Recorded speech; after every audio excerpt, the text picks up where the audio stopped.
बंधू भगिनींनो, मी जास्त वेळ बोलणार नाही, आपल्याला अमित भाईंना ऐकायचंय. मी केवळ एवढीच विनंती करण्याकरता आलो आहे. इतिहासामध्ये जेव्हा जेव्हा आमच्यामध्ये दुफळी आली त्यावेळी आम्ही गुलामगिरीमध्ये गेलो, हे इतिहासात आपण बघितलंय. मागच्या लोकसभेच्या निवडणुकीमध्ये आपण सगळ्यांनी बघितलं की जर चुकीच्या पद्धतीनं मतदान केलं तर या ठिकाणी काय होतं. आपल्याला जो खासदार निवडून आला, माझा तुम्हाला सवाल आहे, संभाजीनगरच्या खासदाराने त्या ठिकाणी 370 करता हात वर केला होता का? केला होता का?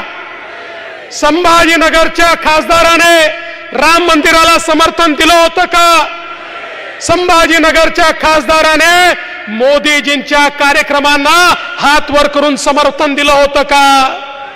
आपण चूक केली तर संभाजीनगरचं नाव या ठिकाणी 370 ला विरोध करणाऱ्यांच्या यादीत खासदारांनी जाऊन बसवलं.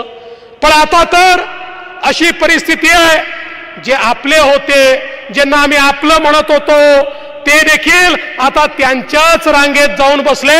जे 370 ला विरोध करत होते, जे राम मंदिराला विरोध करत होते, त्यांच्याच रांगेत जाऊन बसले आहेत. आणि म्हणून संभाजीनगरकरांना माझी एवढीच विनंती आहे, आता मोदीजींना 400 जागा तर द्यायच्याच आहेत, पण तुम्हाला माझा सवाल आहे, या 400 जागांमध्ये या ठिकाणी संभाजीनगरचा खासदार मोदी साहेबांसोबत असणार आहे का? हा माझा तुम्हाला सवाल आहे.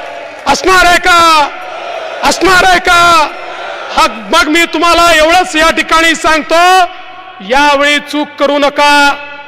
काही लोक थेट विरोधात येतील, काही बहरूपीय देखील या ठिकाणी येतील, काही बहरूपीय देखील तयार झाले आहेत.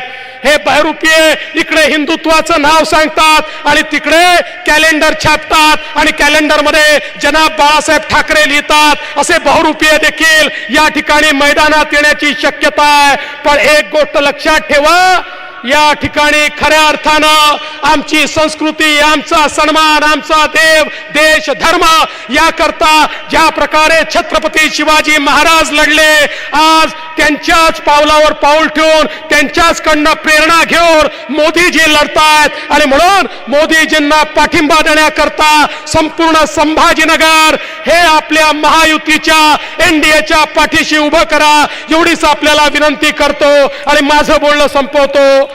जय हिंद, जय महाराष्ट्र. खूप खूप धन्यवाद साहेब.